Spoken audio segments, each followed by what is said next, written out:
Imagine walking into a room where a single meal could cost more than most Romans earned in a lifetime, where the wrong seating arrangement could end political careers, where peacock tongues and flamingo brains weren't just food, they were weapons of social warfare.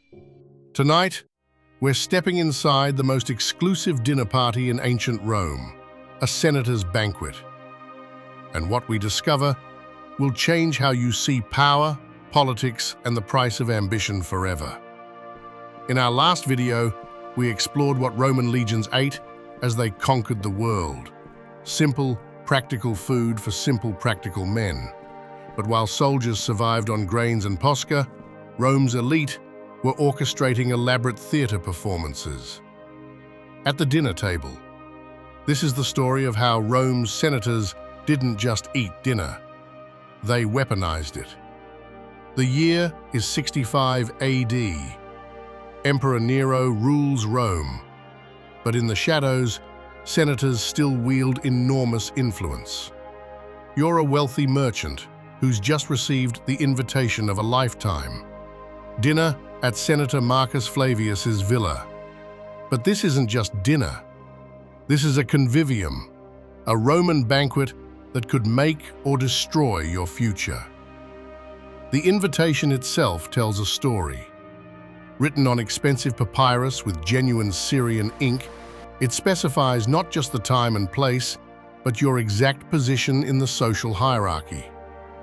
Because in Rome, where you sit literally determines who you are. As you approach the senator's villa on the Palatine Hill, you notice something immediately. Other guests are arriving in litters, carried by slaves.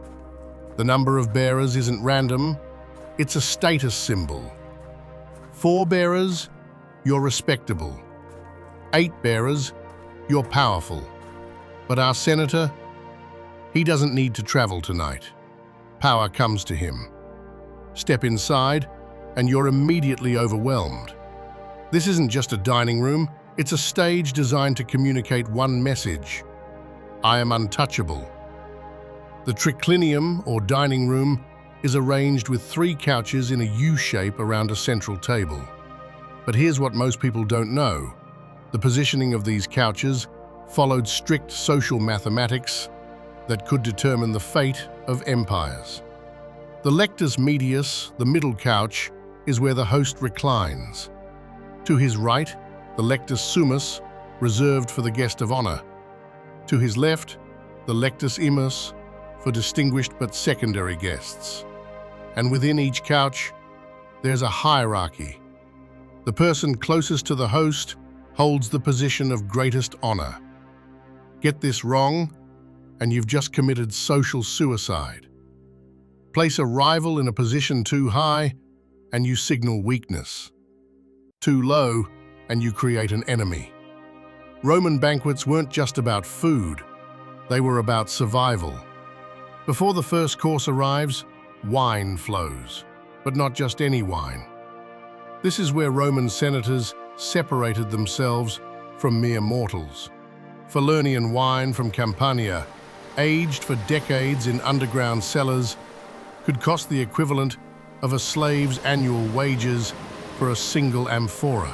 The most prized vintage, Falernian from 121 BC, the year of Opimius's consulship, considered the greatest vintage in Roman history.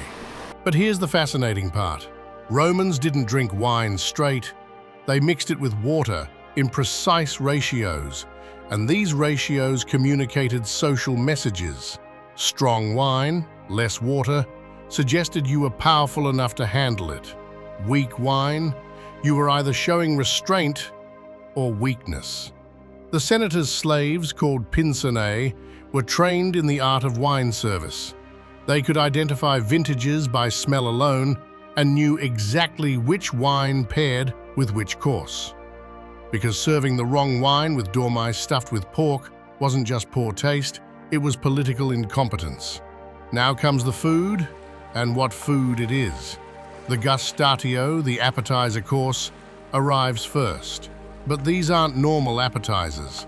We're talking about sea urchins from the Bay of Naples, oysters from Britain, transported alive in special containers across the empire, and eggs from exotic birds that cost more than most Romans earned in a month.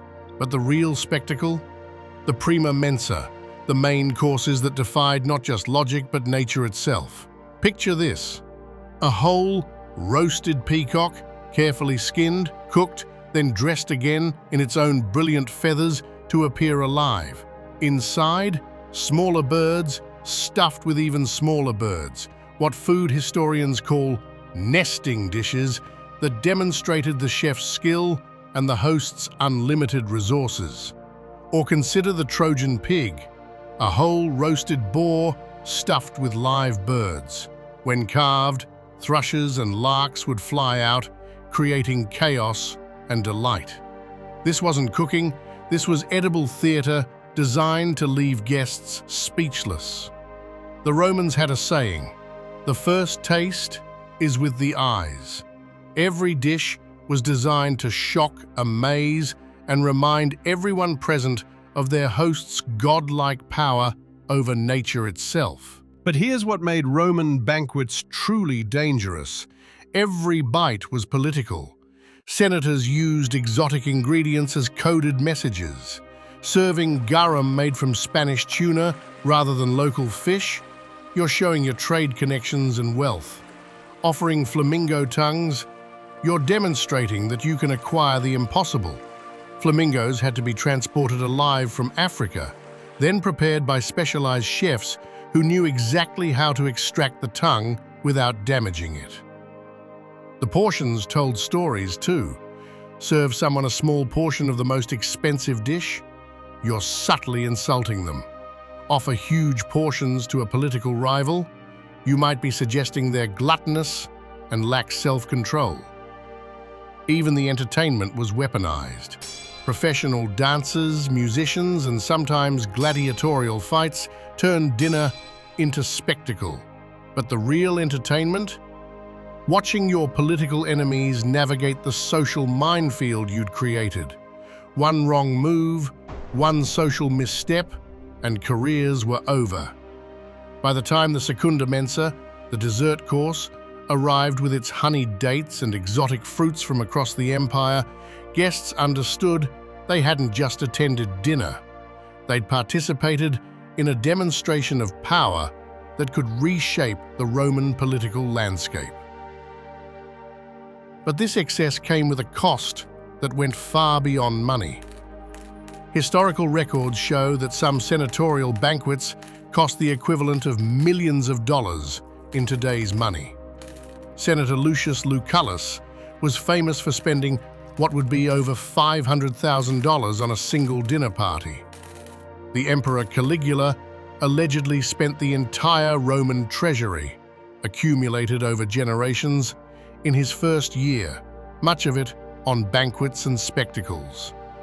These weren't just expensive dinners, they were economic warfare designed to bankrupt rivals and demonstrate untouchable wealth.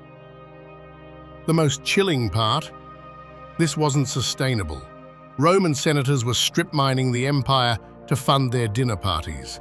Whole forests in Gaul were cleared to provide exotic game. British oyster beds were over-harvested to the point of collapse. African wildlife populations plummeted as Romans developed increasingly exotic tastes.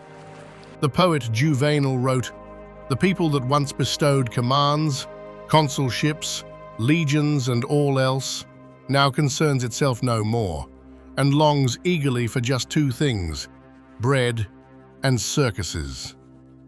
But he could have added, "and banquets that devour empires." These dinner parties weren't just social events, they were a preview of Rome's eventual collapse. An empire that spent more on peacock tongues than on infrastructure was an empire eating itself alive. The next time you sit down to dinner, remember this.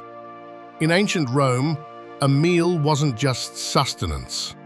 It was a battlefield where empires were won and lost, where the wrong seating arrangement could end careers, and where the price of a single dinner could feed a city. Roman senators didn't just rule an empire, They consumed it, one elaborate banquet at a time. And in the end, perhaps that's the most Roman lesson of all, absolute power doesn't just corrupt, it digests everything in its path. What did you think of Rome's most expensive dinner parties? Let me know in the comments below. And if you enjoyed diving deep into the intersection of food and power, subscribe for more stories that reveal how meals shaped civilizations. Next week, we're exploring what Vikings actually ate on their longships. And trust me, it's not what Hollywood taught you. Until then, farewell.